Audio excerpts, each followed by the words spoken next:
Hello, everybody. Welcome to my top 16 movies of all time, in my humble opinion. I'm not a movie critic or anything, but I just want to show some of the movies that are my favorites. Alright, let's start with number 16. It is Miyazaki's Spirited Away.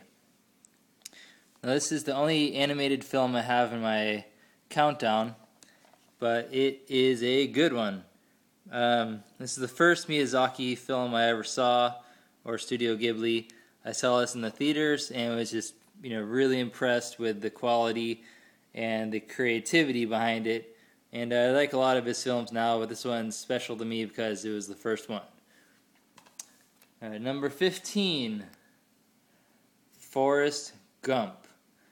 You can't go wrong with this movie. It's long, but it's brilliant.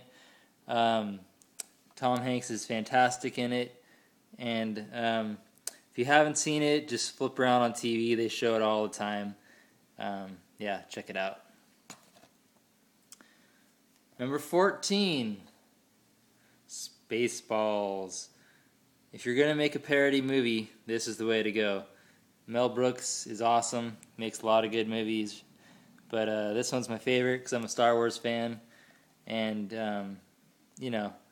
just hilarious, screamingly funny, as they say. All right, well, cool. Number 13, Stand By Me. This has River Phoenix and other people in it too, who some are famous, some are infamous.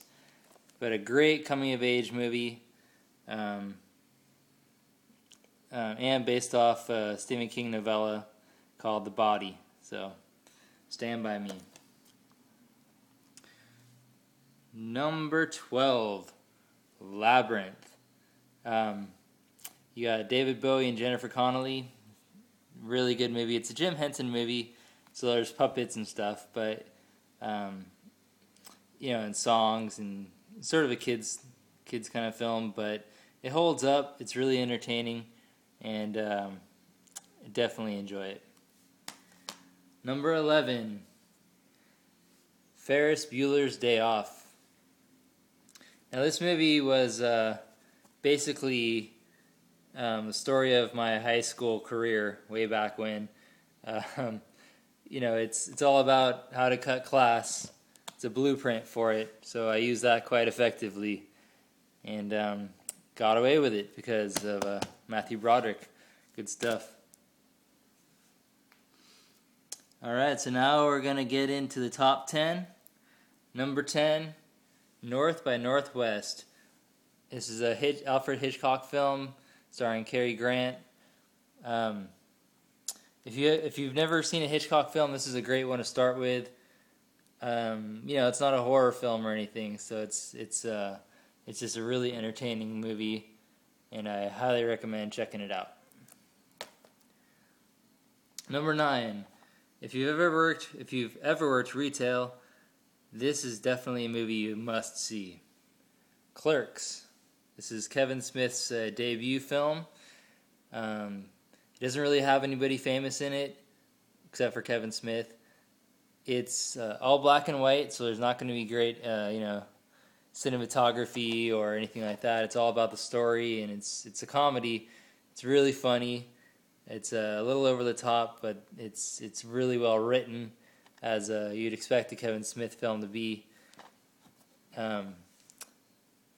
It's awesome. Number 8 is a film that I just recently rewatched the Final Cut version, and I gotta say, it blows away the theatrical version of the film. It is Blade Runner.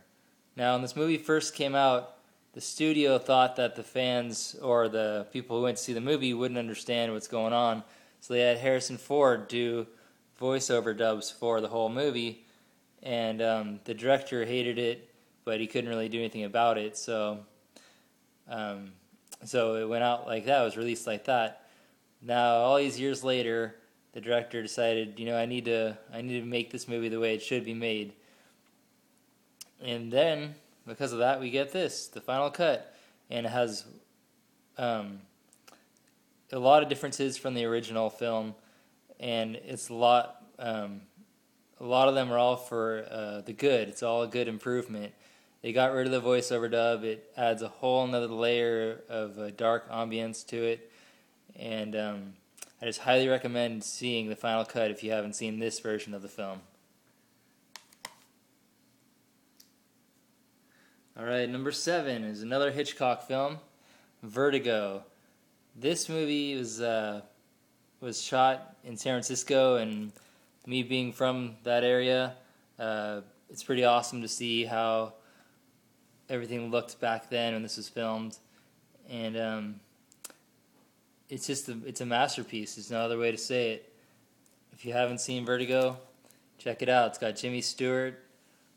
Just a fantastic movie.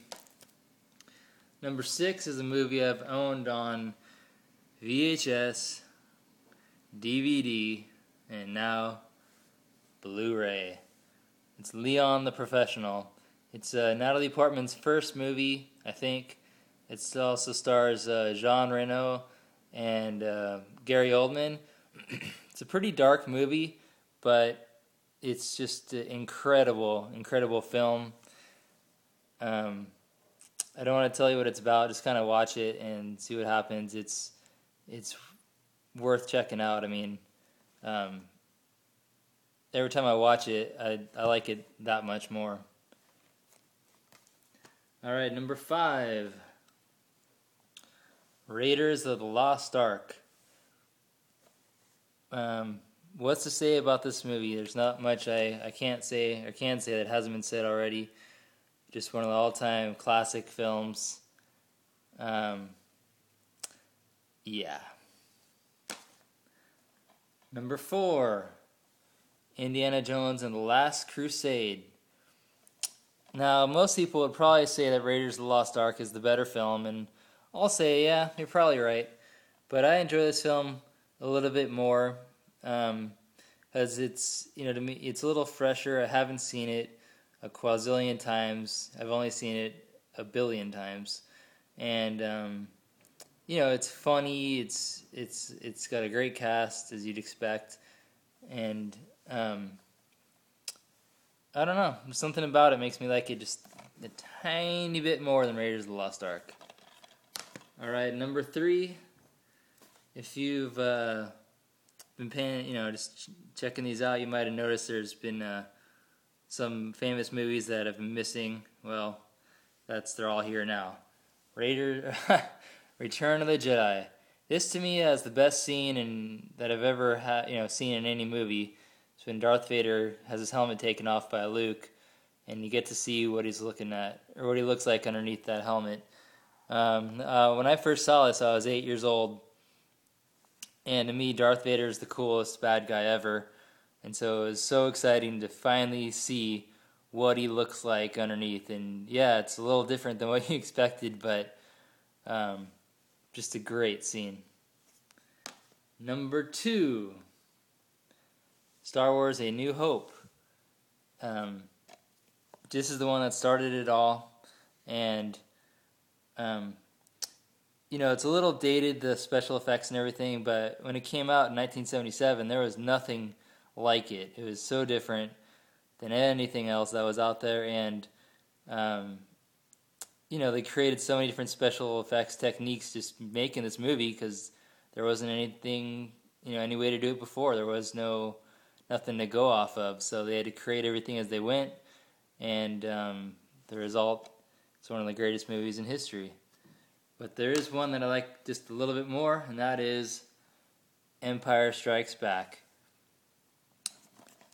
And all I can really say is that any movie that has things like that in it has to be awesome. Alright, well, thank you very much for watching.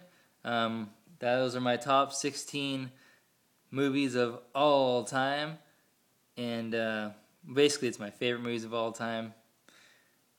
So I hope you enjoyed this. Let me know what you think. Let me know what your favorite movies are. So please rate, comment, and subscribe if you liked what you see. And I hope you all have a great day. Thank you very much. Bye.